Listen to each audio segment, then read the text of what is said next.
안녕하세요. 정치를 쉽게 풉니다. 정치의 10단. 최근 방통위 방심위의 예산을 130억 삭감하겠다고 공언한 정동영 민주당 의원이자 과방위 예산소위 위원장은 지난 금요일 방송에 출연해서 예산 삭감과 동시에 변상을 요구하겠다고 밝혔습니다.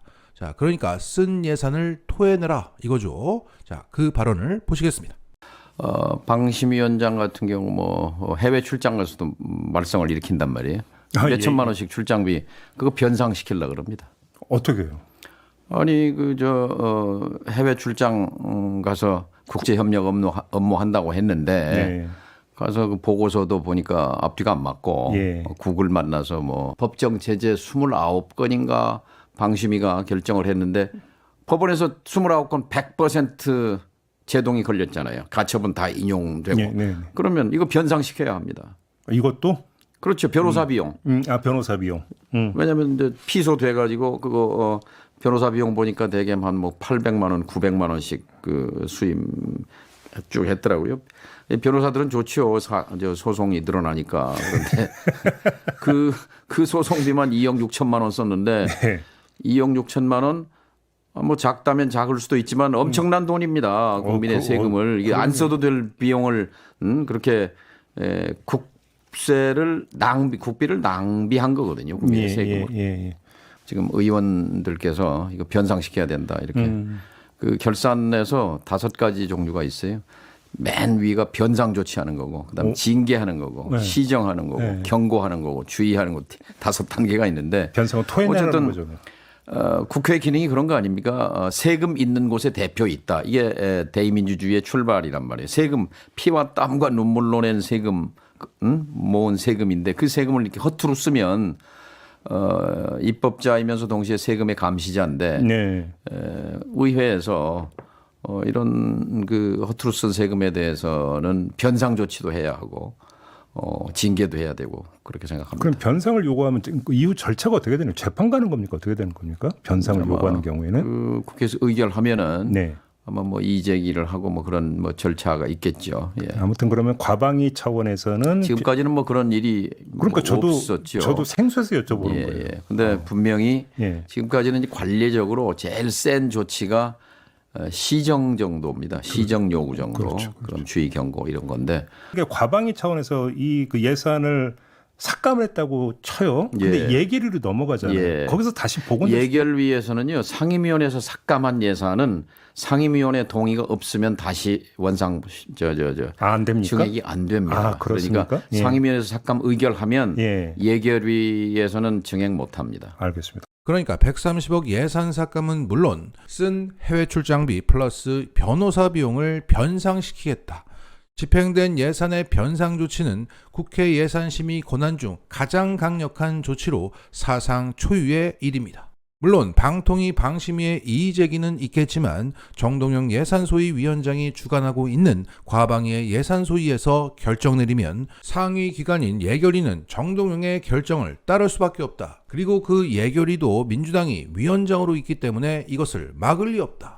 이후 진행자는 방통위의 반응은 어땠냐고 물었는데 정동영 예산소위 위원장은 실무자들 선에서는 난리가 났고 김태규 방통위원장 직무대행은 예산소위에 불참했다고 합니다. 그런데 알고 보니 김태규는 국회에 나오는 대신 전통시장을 방문했다고 합니다.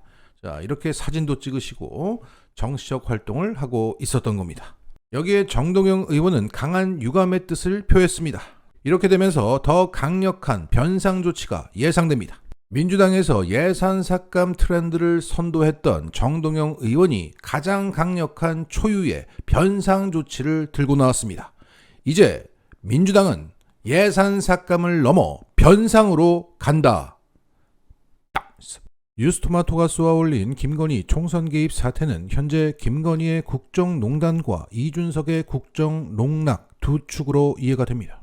엊그제 사장 남천동 방송의 헬마우스는 뉴스토마토 기사에서 언급되는 A 의원은 이준석, B 의원은 천하람, MC는 명태균, DC는 김범준 개혁신당 당직자로 간주하고 있습니다. 자, 이 주장이 설득력이 있는 이유는 이것을 취재했던 뉴스토마토 기자가 헬마우스의 후배라는 점입니다. 그래서 이 사건의 전말은 이렇게 추정되고 있습니다. 올해 초 김건희가 김영선 지역구에 자기 사람 꽂으려고 김영선을 김해로 보내고 대통령 맞춤 공약 약속을 합니다. 한동훈은 그걸 무시하고 그냥 컷오프를 시켜버리죠. 그 김건희 문자 한동훈의 익십과 겹치는 시기였습니다. 그러니까 김건희는 뒤에서 공천 개입을 하면서 앞에서 나에게는 사과한다는 등의 문자를 보내는 그 표리부동에 김건희를 평소 잘 아는 한동훈은 반응할 수가 없었다. 한편 지역구에서 쫓겨나야 하는 처지가 된 김영선은 김건희와의 텔레그램 메시지를 가지고 이준석의 개혁신당으로 가서 비례 1번을 달라고 요구하고 개혁신당은 그럼 이거 까자라고 딜을 합니다. 하지만 최종 무산됐고 개혁신당은 이 경천동지할 사건을 뭉개고 있다가 지금 자신들을 위해서 쓴 것으로 보입니다. 9월 5일 오전 6시에 뉴스토마토 첫 보도가 나왔고 2시간 후인 오전 8시경 이준석은 CBS 방송에 나와서 완결성이 부족하다, 선의의 조언이다 이런 말을 하면서 이 보도를 폄하합니다. 분명 뉴스토마토 기사에서는 이준석, 천하람, 김범준이 당장이라도 진실을 폭로할 기세였는데 갑자기 표변에서 이거 별거 아니에요 라고 폄하했던 겁니다. 이런 이준석의 초장 물타기로 김건희에게 득점했고 검찰은 이준석의 성상납 혐의에 무혐의 처분을 내립니다. 2022년 10월 경찰이 의혹의 실체가 있다며 기소 의견을 내서 검찰에 송치한 이 사건을 검찰은 2년 동안 계속 가지고 있다가 갑자기 9월 5일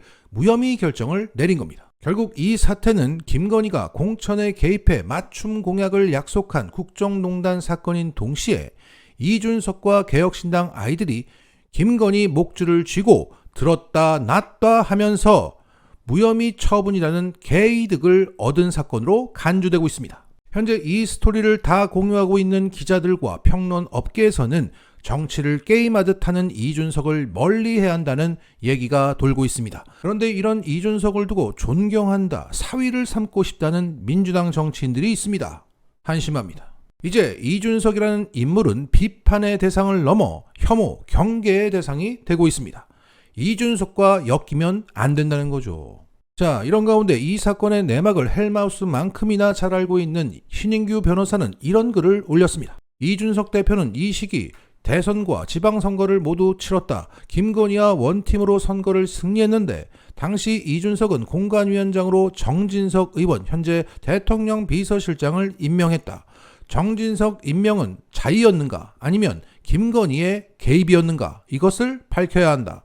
이준석은 2022년 6월 창원의창 재보궐선거에 김영선 의원을 공천했는데 거기에는 김건희의 개입이 있었는지 여부를 밝혀야 하고 개입이 없었다면 왜 김영선과 같은 자를 당대표로서 왜 공천해야만 했는지 명명백백하게 밝혀야 한다. 완결성이 떨어지는 제보라고 했는데 국정농락을 보고도 입을 닫겠다는 것은 대통령 선거에서 양도구육하면서 국민을 속인 짓거리를 또다시 하겠다는 공개 선언이다.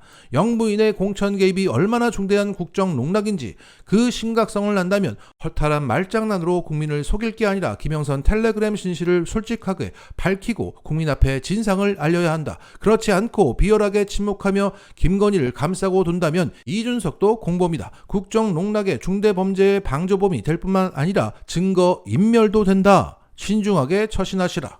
개혁신당이 양도구육에 또 앞장서서 국민을 속인다면 당의 이름을 개고기당으로 바꾸길 진심으로 권한다. 이제 이준석은 중대기로에 다시 또 서게 되었다. 그러니까 신인규 변호사는 과거 당대표 시절부터 지금까지 이준석과 김건희가 소통하고 있다고 보는 겁니다. 자, 김건희는 용산 5층에 앉아서 여기저기 전화하느라 바쁩니다. 심지어는 한동훈 라인인 진중권과도 통화를 합니다. 그럼 이준석하고도 전화하지 않겠습니까? 그리고 이준석은 이 보도의 주요 증인이니까 그 보도 시점을 조율할 수 있죠. 자, 9월 5일에 터트리고 바로 물타고 무혐의 처분이 나옵니다. 이게 동시에 이뤄졌다는 것을 봐도 김건희와 소통한다는 것을 알 수 있습니다. 그리고 이 스토리가 맞다면 김건희는 이준석한테 당한 겁니다. 누나, 제가 물 타고 있어요. 잘했어 동생. 무혐의 뿅? 그런데 알고 보니 이 동생이 이걸 터뜨렸던 겁니다. 자, 그래서 이것은 김건희의 국정농단이자 이준석의 국정농락입니다. 이준석은 무혐의 받고 살았다? 아니, 죽었다. 마치겠습니다.